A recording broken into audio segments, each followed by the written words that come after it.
Assalamualaikum warahmatullahi wabarakatuh. Waalaikumsalam Eh, warahmatullahi wabarakatuh. Perkenalkan, nama saya Pangkir Fauji, saya CGT Angkatan 6 Kabupaten Sukabumi. Pada kesempatan kali ini saya berkesempatan untuk mewawancarai seorang kepala sekolah yang sangat inspiratif, di mana belakangan ini kebijakannya menimbulkan sebuah inovasi-inovasi terbaru yang tentunya menarik untuk saya gali informasinya. Yang langsung saja perkenalan dengan Bapak Jamhari ya. Iya. Nah, Pak Jamhari, mohon maaf nih saya mau mengganggu waktu Bapak ini sebentar untuk berbincang-bincang ya Pak. Ya, silakan. Oke, langsung saja. Jadi begini Pak, selama Bapak memimpin SMA Negeri 1 Cilacap Pak ya, tentu banyak sekali permasalahan-permasalahan yang timbul, dan permasalahan tersebut itu menimbulkan dilema juga. Nah, jika boleh tahu, bisa nggak Bapak menceritakan permasalahan tersebut dan bagaimana cara Bapak mengatasinya? Ya, terima kasih. Assalamualaikum warahmatullahi wabarakatuh. Alhamdulillah saya menginjak tahun ketiga, tepat tanggal 9 Juli 2023 dengan tahun di SMA Cilacap.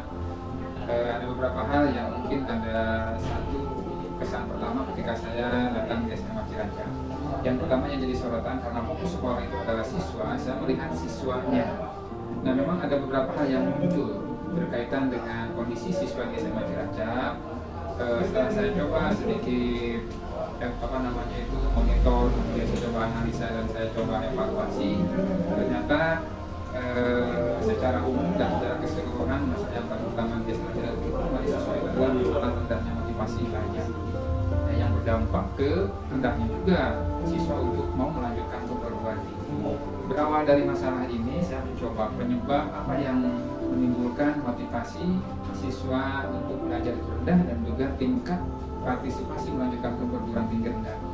Ternyata ini banyak faktor yang bisa mempengaruhi rendahnya motivasi. Di antaranya yang pertama, saya coba juga dekati. Tidak mungkin siswa motivasinya rendah kalau tidak ada penyebab lain. Saya coba dekati, saya mencoba komunikasi dengan guru-guru. Ternyata kunci yang paling utama dan pertama itu masalahnya di guru. Ya, di guru diantaranya mungkin dari mulai frekuensi masuk belajar siswa di kelas, kemudian juga mungkin berkaitan dengan pengembangan kompetensi dan profesionalisme guru, termasuk juga ke masalah disiplin guru. Kenapa? Karena siswa akan bergantung pada guru. Nah, kemudian di sisi lain, ketika saya coba juga sedikit melebar, oh ternyata juga di sini peran dan partisipasi masyarakat termasuk rendah. Ya, karena di sini masyarakat ada kecenderungan satu menyekolahkan anak yang mungkin lulus SMA, bahasanya ini yang penting lulus, tidak ada motivasi lain untuk menjadi lebih baik ya. Nanti ini ingin anak saya itu seperti apa, menjadi apa dan yang lainnya. Itu kemudian yang kedua juga dampak dari bahasa yang penting lulus SMA, outputnya juga memang jadi rendah ujung-ujungnya. Kenapa? Kan tidak ada sinergitas antara pihak sekolah melalui guru dengan masyarakat terutama orang tua siswa.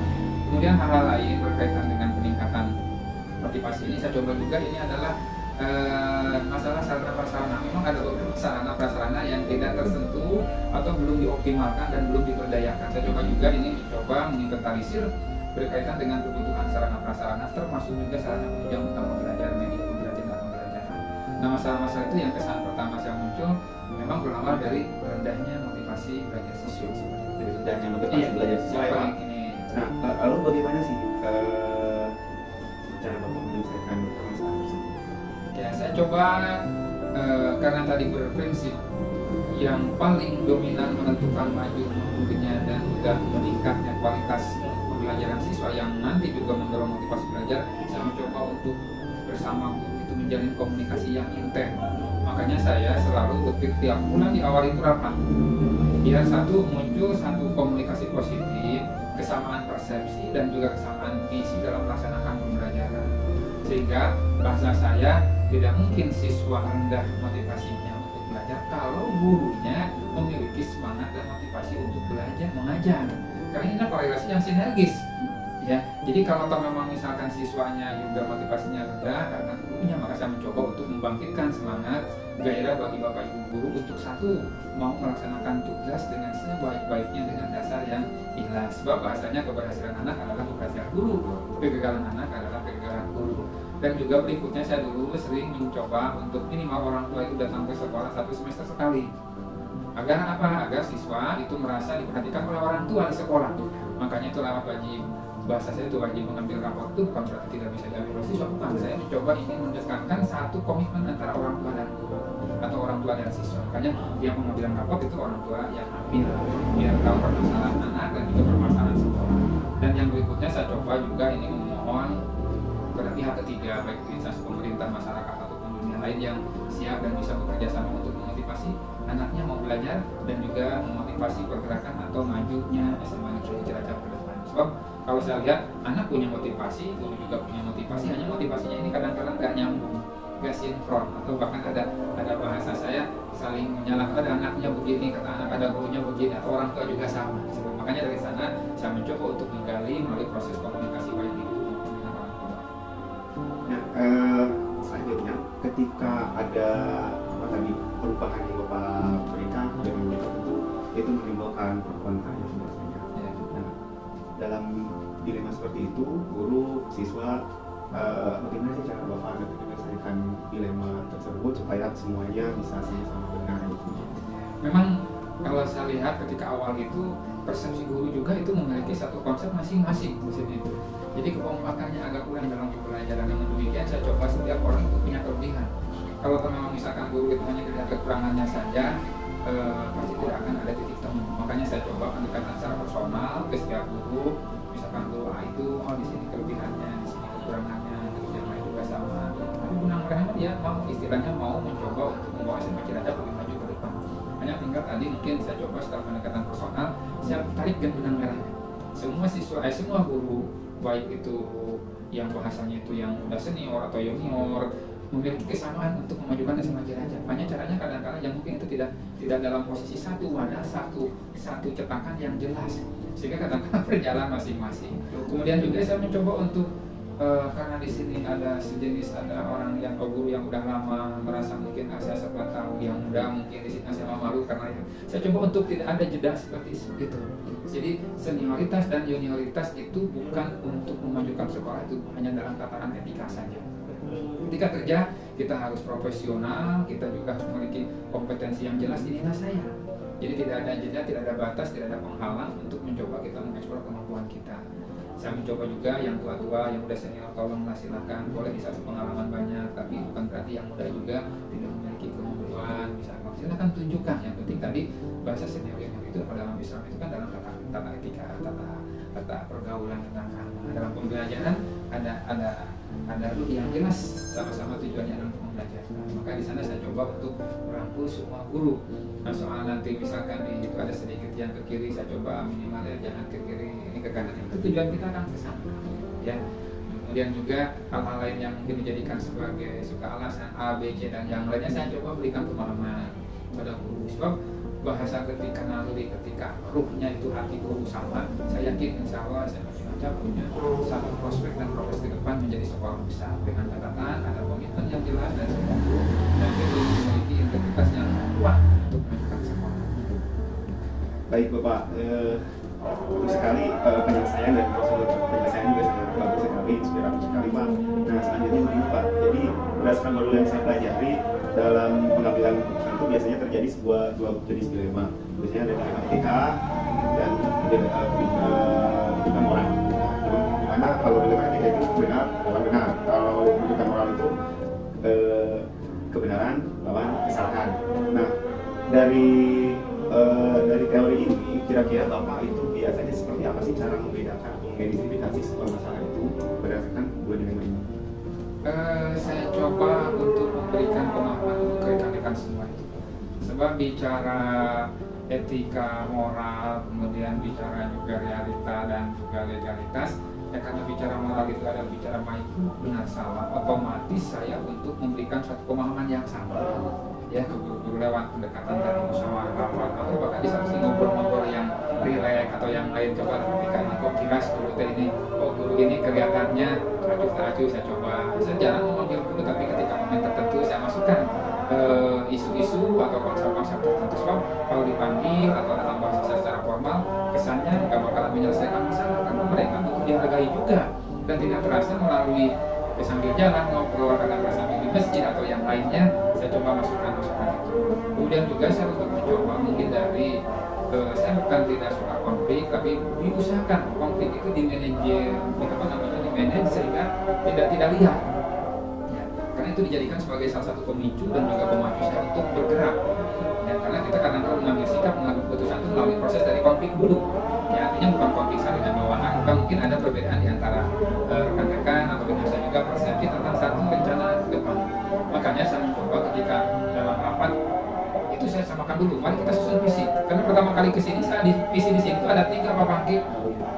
Nah, ini visi sekolahnya, ini visi sekolahnya, ini ada yang mana yang benar. Kalau dalam satu sekolah ada 3 visi itu nanti otomatis arahnya ada ke utara, ada ke selatan. Mendingan kalau utara dengan barat laut agak sedikit nyambung. Kalau utara dengan selatan kan utara belakang jadi repot. Sebagai contoh ginilah, yang penting SMA Cilacap itu memiliki jiwa sosial yang tinggi. Lupa bahwa konsep itu mungkin dalam teori intelektual untuk kecerdasan, ingat kecerdasan tidak hanya sosial. Justru SMA itu dipacu untuk mencoba kalau bisa sekali lanjut atau masih tidak tadi lanjut, kompetensi anak itu adalah intelektualnya yang nomor 1, tapi bukan berarti mengabaikan anak. Ya, jadi di satu sisi misalkan sosialnya bolehlah dijadikan sebagai satu aspek untuk motivasi, tapi jangan lupa intelektualnya. Juga saya coba bagaimana ini bisa nyambung sosial dan intelektual, di tengah-tengahnya ada emosional dan spiritual. Makanya saya selalu ke sini mencoba ketika ada masukan dari guru untuk membiasakan satu harus bersama, lewat lewatnya masih jalan alhamdulillah yang kedua. Kemudian juga masalah sholat duha bersama dulu, karena saya memiliki keyakinan ingat bisa langsung bisa dijadikan sebagai sumber dan sebagai tempat untuk satu menyusun satu strategi jihad untuk perang. Anggap saya ini juga ini sebagai strategi jihad. Artinya bukan berperang untuk saling membunuh, bukan, jihad untuk mencari strategi yang itu mencapai tujuan yang benar dengan cara yang benar. Insya Allah di masjid itu lebih enak. Makanya saya dulu anak itu tidak disuruh sholat, tapi yang bagus itu diajak sholat. Kalau diajak, yuk orang sholat, kan Allah juga ayam masalah, ayam apalah. Beda lagi dengan silakan sholat sini, kan itu orang baik juga. Makanya saya mencoba di sini, insya Allah dengan tadi pendekatan ke akhlak, pendekatan spiritual, emosional, tujuan yang tadi mungkin terlalu sosial, kita coba luruskan. Ingat, secara spiritual itu juga menjadi bagian dari tujuan sekolah. Intelektual juga sama. Ya, jadi tidak boleh bisa kamu yang penting ada di sini. Kalau itu tidak akan berubah sama Cilacap. Kalau dalam artian dari sini itu rata-rata lulusannya paling nanti kerja di Indomaret. Kalau hanya seperti itu, kapan kita menjadi seorang maju? Yang terutama ke gurunya, saya coba lama-kelamaan mereka memang di awal agak susah. Ya, karena saya harus juga mencoba mengapa mereka bersikap seperti itu, mengapa masyarakat. Karena tadi mungkin mereka tidak memahami satu konsep pendidikan modern di mana bukan sekuler, saya tidak berarti ke sana. Modern itu memadukan nilai-nilai intelektual, emosional, spiritual dan juga sosial dalam satu bingkai yang sama. Ya, karena ujung-ujungnya kan kita di sekolah itu berhubungan dengan angka. Bicara angka itu bicara kualitas dan kuantitas. Seperti itu yang mungkin saya coba di sini. Baik Pak, berarti Bapak lebih mengedepankan pendekatan personal, sosial dan demokratis saya coba. Maunya seperti apa? Itu nama personal dan dekati. Jadi tahu, oh guru ini sulit tadi, makanya ada istilah benang merahnya hampir sama lah. Hanya beda cara pandang saja. Kita meratakan juga ya Pak. Baik Pak, dan selama ini berarti bagaimana sih Bapak menjalankan pengambilan keputusan, terutama pada kasus-kasus yang dilema kepentingan, sama-sama benar atau memilih sama-sama mengaku dari kebajikan. Kira-kira Bapak coba mendepankan yang mana? Saya mencoba untuk tetap berpegang satu bahwa kebenaran yang hakiki, bukan kebenaran yang semu.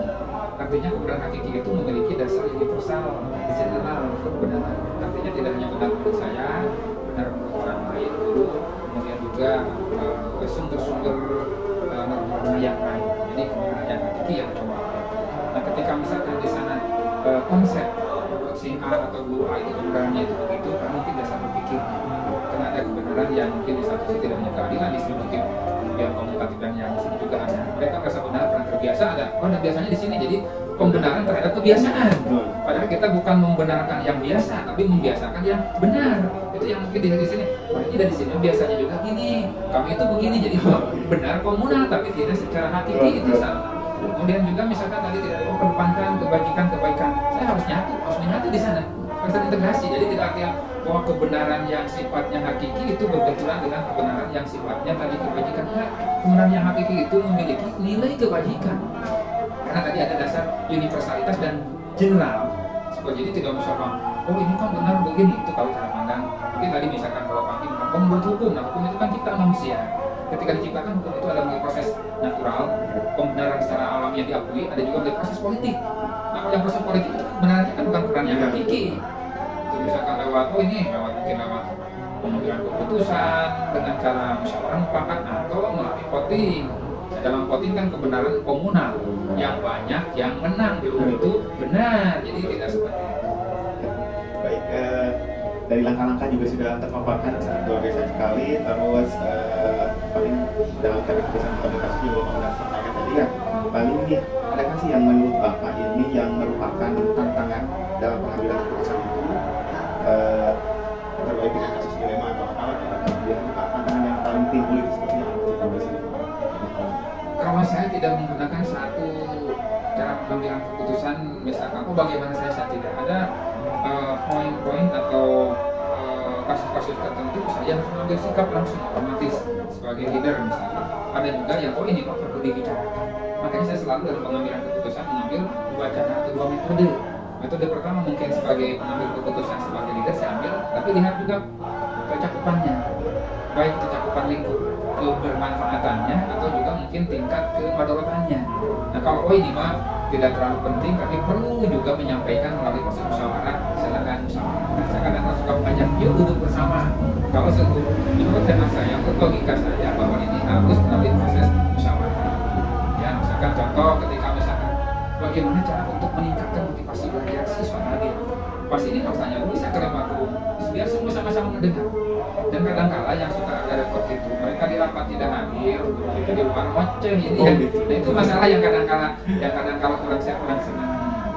Tapi alhamdulillah sekarang di sini mereka teman-teman itu mulai muncul semangat untuk maulah duduk bersama.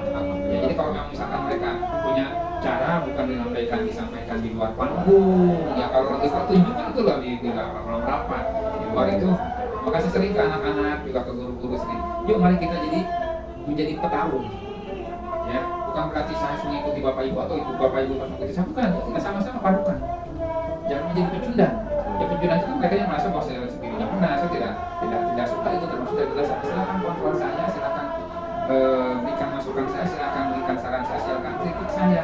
Kalau memang ada hal yang mungkin tidak baik, karena bicara sekolah itu bicara unsur-unsur yang sistemik sekali. Ya, sebenarnya saya bisa juga secara otoritas gini, tapi kan nanti akan ya kalau bahasa Hitler itu kalau ya bahasa neo-Nazi lah atau seperti itu kurang cocok untuk sebenarnya. Walaupun saya tahu secara konsep dan teori itu bisa dibenarkan secara politik. Ya, kan dalam politik pendidikan juga menganut sistem ada yang sifatnya doktrin dan instruksi, tapi itu tidak cocok untuk saat sekarang. Sekarang itu kita perlu membaca fenomena yang di lapangan dan mengambil satu garis yang jelas ke depan. Ya, berarti Bapak kalau mengambil keputusan itu biasanya dirapatkan dulu ya? Lebih diutamakan kesana. Jadi saya mengutamakan demokratisasi dalam sistem pengambilan keputusan. Apalagi ini saya mencoba dalam salah satu misi saya bahwa proses penyelenggaraan pendidikan itu berbasis sekolah. Bicara sekolah berarti bicara beberapa komponen termasuk komite juga saya libatkan karena atas nama masyarakat itu komite menjadi bagian penting untuk sekolah. Nah itu berkaitan juga dengan pertanyaan ini yang biasanya adakah seseorang yang menjadi faktor atau misalkan siapa nih yang suka selama ini dapat mempermudah dalam penyelesaian permasalahan yang timbul di sekolah ini? Oh kalau sama tidak ada istilah menilai seseorang oh ini yang baik selalu sini enggak, karena saya melihat setiap orang itu tadi punya artinya misalkan oh melupa ini aja enggak, sebab itu akan menimbulkan kecemburuan sosial ketika masukan dari Pak ini terbuka juga. Jadi saya mencoba ketika dalam posisi-posisi yang agak rumit misalkan saya mencoba untuk menulis, mengkalkulasi, mengklarifikasi pendapat-pendapat ini positifnya mana. Saya coba ya bahasa ada klarifikasi dan kalkulasi saya seperti itu. Ketika pendapat ini untungnya mana, dikalkulasikan mudaratnya mana, manfaatnya mana. Terus, nah bisa diklarifikasikan. Akhirnya inilah keputusan. Jadi tidak misalkan masuk ke orang, kan gimana Pak, ini maaf misalkan, saya murid gila, saya seperti itu. Jadi saya berusaha untuk mencoba mengambil satu ide rekan-rekan itu yang akan paling banyak manfaatnya ketika ini. Sebab cara pandang mereka kan berbeda, latar belakang pendidikan walaupun sama-sama asal itu. Mereka juga dari perguruan tinggi berbeda, kemudian juga status sosial di masyarakat yang berbeda, budaya berbeda, umur berbeda, macam-macam seperti itu. Jadi tidak ada satu umur Pak ini, nggak ada istilah gua gitarnya ini targetnya nggak ada. Lebih tapi kalau itu kan lebih bapak jadi lebih dari semua masukan. Ya, saya coba semua diadaptif, diakomodir. Setelah itu saya coba diklarifikasi dulu mana ini yang kira-kira baru dikalkulasi, bicara kalkulasi mana yang dianggap lebih banyak manfaat. Saya tidak seorang Pak. Keren sekali Pak, jadi menerima semua, jadi lebih ke menyeluruh ya Pak. Pertanyaan terakhir nih Pak, sebelum kita juga semakin tutur ya Pak, lagi dari semua hal yang telah kita bicarakan nih, yang telah Bapak sampaikan juga tadi, pembelajaran, pengambilan keputusan dan sebagainya, kira-kira nih ada nggak sesuatu hal yang diambil, kita petik dari pembicaraan kita hari ini terkait dengan apa yang tadi Bapak sampaikan dan dengan saya tadi penjelasan yang kita sampaikan. Kalau prinsipnya terhadap satu komunitas termasuk di sebuah pendidikan, kita coba lakukan sesuatu. Saya selalu lakukan sesuatu, bukan semuanya. Jadi kita mencoba sesuatu yang mungkin bisa bermakna dan bisa kita selesaikan. Sebab itu merupakan jika awal kita untuk siap masuk dalam suatu komunitas. Jadi kalau ketika saya di sini banyak sekali saya benahi. Waktu kita kan komplek kalau baca. Nah kalau bicara itu pusing kan? Kalau ketika kesini saya kecilkan. Kesan pertama itu seperti itu. Tapi setelah masuk saya coba, saya harus melakukan sesuatu. Maka saya punya satu rencana tindak lanjut secara bertahap. Ini segala saya bikin tabel pas di rumah. Tahun ini, semester ini, satu apa yang secara misalkan fisik dan non fisik, kemudian siswa atau yang atau buku dibuat poin-poin yang kapan dilaksanakan semester kedua, sehingga nanti di akhir berkaitan dengan motivasi anak belajar, kehadiran anak, termasuk juga kualitas pembelajaran, gurunya disentuh dan yang lain sampai kepada sarana mana prioritas. Sehingga termasuk komunikasi saya di awal-awal ini juga ketika kesini saya selalu ada konsep turun sampai ke masyarakat. Oh alasannya kan beragam, masyarakat ini yang bilang kita punya uang biaya, ada juga yang mungkin jauh, ada juga yang ada segi lapar juga. Banyaklah faktor di masyarakat yang mungkin dibilang kenapa mereka rendah untuk melanjutkan ke SMK. Jadi faktor-faktor saya coba berikan masukan di mana ada kemauan di sekitar jalan. Kalau tidak kemauan bagaimana ke depan kita akan selalu dihimpit dan terhimpit terus oleh zaman. Kalau misalnya kita ubah zaman ke masyarakat seperti itu. Juga di sini juga di bidang sarana jelas saya dari tahun ke tahun punya agenda minimal saya target 4 tahun. Mengapa saya target 4 tahun? Sebab periodisasi sekolah itu di kisaran 4 tahun. Ya bisa 1 tahun, 2 tahun, 3 tahun tergantung. Tapi saya target jangka menengah itu 4 tahun. Jadi dalam 4 tahun 8 semester sini apa yang sekarang di bidang sarana, di bidang pembelajaran dan kurikulum, di bidang kehumasan, termasuk juga mungkin di bidang kesiswaan. Ya sebab target ya dulu kan tahu sendiri seperti apa kira-kira. Ya baik, baik, terima kasih Pak atas bicaranya. Saya menjadi banyak sekali masukan juga dari Bapak nih, keren sekali. Semoga saya yakin nih kedepannya Semanip akan lebih maju lagi. Lihat visi-visinya yang sudah disampaikan. Ya, itu Pak, terima kasih atas waktunya. Sekali lagi saya mohon maaf mengganggu waktu istirahat Bapak. Dan sama Pak, terima kasih. Assalamualaikum warahmatullahi wabarakatuh. Ya, selamat pagi Ibu. Saya boleh minta waktunya sebentar Ibu untuk melakukan wawancara terhadap Ibu. Bisa ya Bu ya? Ya. Baik Ibu, kita mulai saja untuk yang pertama nih. Tentu selama Ibu di SMP 1 Cilacap ini banyak sekali permasalahan yang sudah timbul ya. Itu sekali pastinya. Nah, untuk itu boleh nggak Ibu ceritakan permasalahan itu seperti apa dan bagaimana cara Ibu menyelesaikannya? Terima kasih Pak Bagi ya. Ini yang ditanyakan bagaimana cara Ibu mengatasi permasalahan dan masalah yang timbul ya. Nah biasanya itu masalah-masalah itu selalu ada, setiap tahun itu selalu ada, baik masalah kesiswaan, masalah ke kurikulum, masalah di humas ya, banyak. Nah ini apabila masalah itu muncul yang berkaitan dengan kesiswaan, Ibu selalu koordinasi dulu dengan kesiswaan, masalah yang timbulnya apa, akar masalahnya itu apa, siapa yang bermasalah, ya itu apakah sudah ditangani atau belum, ya ini selalu Ibu tanyakan. Selain kepada kesiswaan juga bertanya kepada BK gitu ya, yang ini apakah sudah mulai memberikan bimbingan atau belum, pendampingan atau belum. Nah itu Kalau sudah jelas permasalahannya, maka ibu putuskan untuk menyelesaikan masalah itu dan sudah meminta persetujuan daripada atau masukan daripada BK dan Humas ya. Karena kalau menyelesaikan masalah itu kan harus tuntas, tidak boleh timbul masalah baru begitu ya. Jadi ibu selalu memberikan keputusan setelah mempelajari kasus yang ada atau kasus yang muncul di sekolah ini. Bagus sekali Ibu, jadi identifikasinya Ibu sangat detail sekali ya, jadi biar tidak salah gitu ya. Ya. Jadi begini Bu, dalam modul yang saya pelajari itu kan di sini saya melihat ada dua dilema, dua apa ya?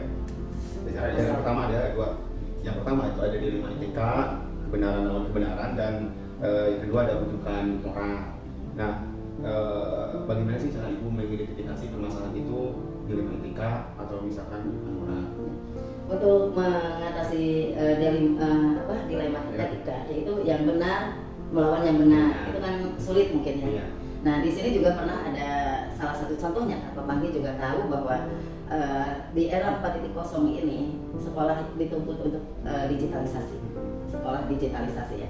Sementara di sisi lain para guru itu menyampaikan juga di sini Pak Kurikulum menyampaikan bahwa sekolah sudah waktunya untuk digitalisasi di sekolah. Sementara di sebagian besar guru juga menyampaikan bahwa digitalisasi di sekolah ini juga belum bisa dilaksanakan secara 100% karena dengan masalah-masalah bla bla bla bla. Misalkan satu, kompetensi gurunya tidak mumpuni semuanya. Dua, kemampuan siswa untuk HP yang supportnya itu juga banyak yang tidak support ya. Jadi kapasitas HP-nya belum memungkinkan.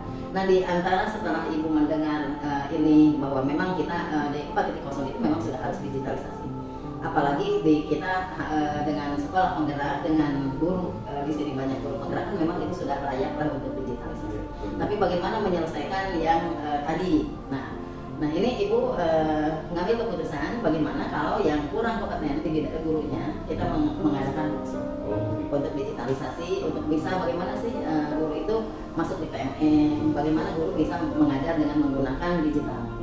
Nah kemudian yang kedua, bagaimana dengan siswanya yang memiliki HP yang tidak support untuk ke sana. Nah kita bicarakan dengan sarana bagaimana ini bisa nggak kalau yang tidak memiliki itu dimasukkan di laboratorium komputer.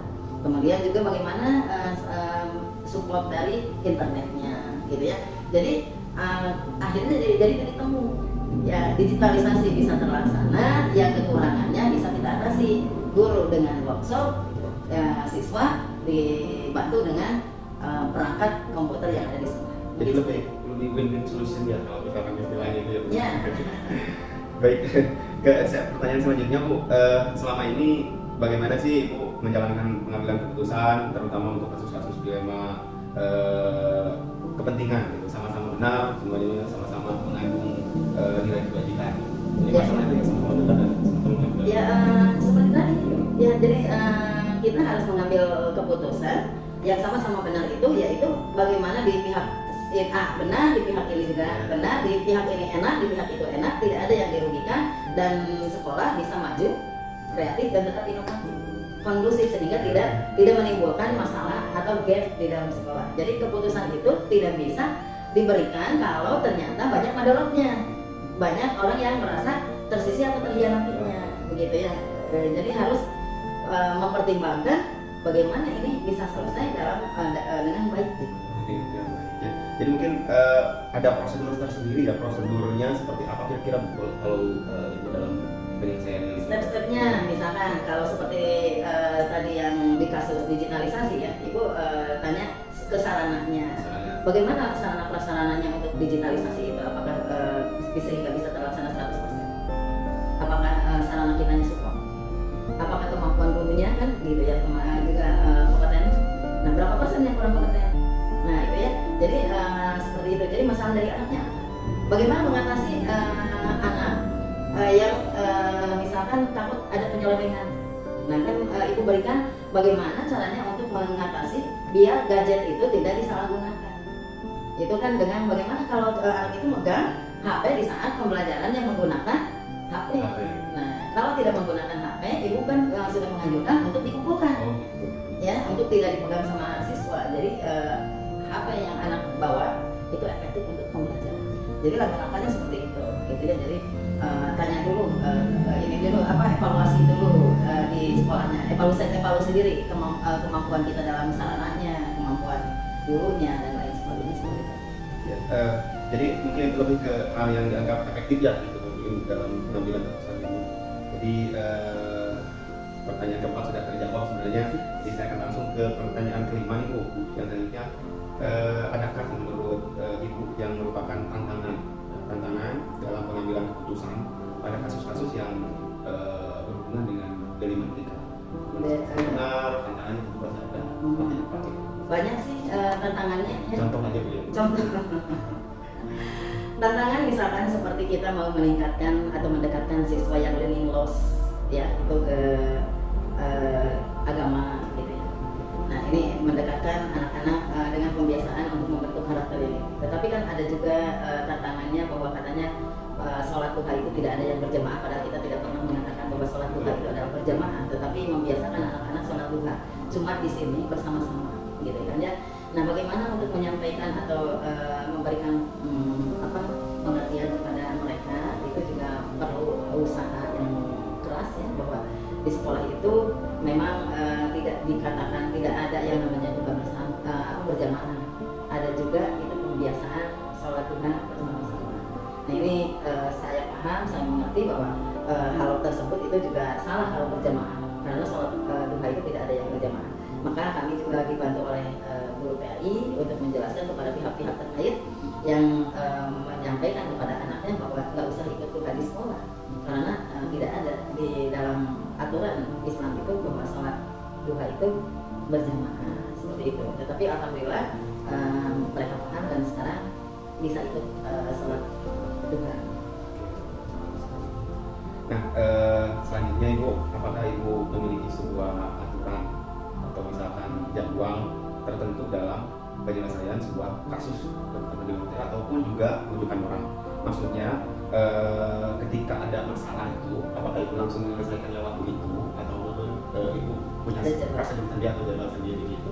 Mungkin ada dua juga ya, ada yang masalah itu yang harus segera diselesaikan, maka Ibu selesaikan di saat itu juga ya, karena kalau misalkan didiamkan nanti akan berefek masalahnya lebih besar. Contohnya misalkan harus ada contoh, misalkan ada anak yang sudah pacaran, misalkan ada yang laporan dari orang tua bahwa ada anak yang selalu main ngotok-ngotok lah ibaratnya kata Sunda di anak laki-laki itu. Nah saat itu juga mungkin ibu harus memberikan menyelesaikan masalah tersebut dengan secepatnya, memanggil orang tuanya, memanggil siswanya, karena kalau didiamkan takut keterlanjuran, nanti kita tahu-tahu boom aja melahirkan atau gimana gitu, amit-amit ya, tapi tidak ada ya. Nah tapi ada juga yang harus diselesaikan sesuai dengan jadwal, misalkan seperti tadi guru yang belum memiliki kompetensi untuk digitalisasi, kita bikin jadwalkan dulu, kita masukkan dulu ke dalam rencana anggaran sekolah, rencana pada program sekolah ya, dan nanti dibuatlah jadwal untuk workshop digitalisasi ini. Jadi tidak semuanya spontanitas dan tidak semuanya terjadwal melihat daripada masalahnya. Jadi lebih ke identifikasi dulu masalahnya baru diambil. Nah, yang selanjutnya Ibu, nih adakah seseorang biasanya kalau penyelesaian masalah tentu kita perlu, atau misalkan Ibu punya sih orang kepercayaan atau misalkan faktor yang lain yang selama ini bisa mempermudah dalam pengambilan sebuah keputusan untuk kasus-kasus yang Ibu terima atau misalnya Ibu jalani? Sudah seperti tadi di awal, kalau misalkan untuk menyelesaikan masalah kesiswaan ya, Ibu gak ya dengan wakasi kesiswaan BK ya. Jadi Ibu wakasi di sini adalah partner. Wakasek di sini yang bisa membantu atau membackup untuk Ibu, memberikan masukan, ya, memberikan penjelasan kepada Ibu untuk bisa menyelesaikan masalah. Jadi wakasek di sini kan bukan hanya label wakasek, tetapi mereka memiliki kompeten untuk bisa bagaimana menyelesaikan masalah dan membantu kepala sekolah menyelesaikan masalah, maksudnya bukan ini, tetapi keputusan akhirnya memang ada dari Ibu. Mereka hanya memberikan penjelasan kasus yang munculnya ini, kemudian ada saran atau masukan, nanti Ibu kaji dengan berbagai macam informasi dari yang lain, dan sebaiknya bagaimana untuk diputuskan baru Ibu memutuskan. Jadi guru-guru di sini lebih ke partnernya ya. Iya, partnership ya. Oke, yang terakhir Bu, ini pertanyaan terakhir dari semua hal yang telah Ibu sampaikan tadi. Pembelajaran apa sih yang dapat Ibu petik dari pengalaman Ibu dalam pengambilan keputusan sebuah masalah yang biasanya membingungkan Ibu? Yang bisa hikmah mungkin ya, hikmah yang bisa Ibu ambil bahwa dengan masalah ini satu memberikan pendewasaan ya, bahwa ya ada pendewasaan bahwa kita berbicara itu tidak boleh asal ngomong ya, jadi bicara yang benar gitu ya. Jadi ada pendewasaan dalam pemikiran, kemudian juga ada bagaimana nih cara bicara dengan seseorang, karena tidak sama dengan Pak Pangki atau dengan orang lain itu berbeda, karena interpersonal Pak Pangki dengan yang lain juga berbeda. Bagaimana Ibu berbicara dengan Pak Pangki, bagaimana Ibu bicara dengan orang lain itu kan juga harus berbeda, karena kan ada yang sensitif, ada yang emosional, ada yang responsif, itu kan beda-beda. Jadi hikmahnya bahwa Ibu bisa mengenal berbagai macam karakter orang. Yang kedua, Ibu menjadi lebih dewasa dan lebih hati-hati dalam menyelesaikan masalah. Yang ketiganya, kadang sebagian besarnya Ibu malah banyak silaturahmi begitu ya dengan orang lain yang asalnya memiliki masalah, malah bisa menjadi sebuah keluarga gitu. Baik Ibu, terima kasih atas waktunya. Saya jadi belajar banyak dari Ibu. Semoga Ibu sehat selalu dalam memimpin sekolah ini. Dan terima kasih Ibu. Sama-sama. Assalamualaikum warahmatullahi wabarakatuh. Waalaikumsalam.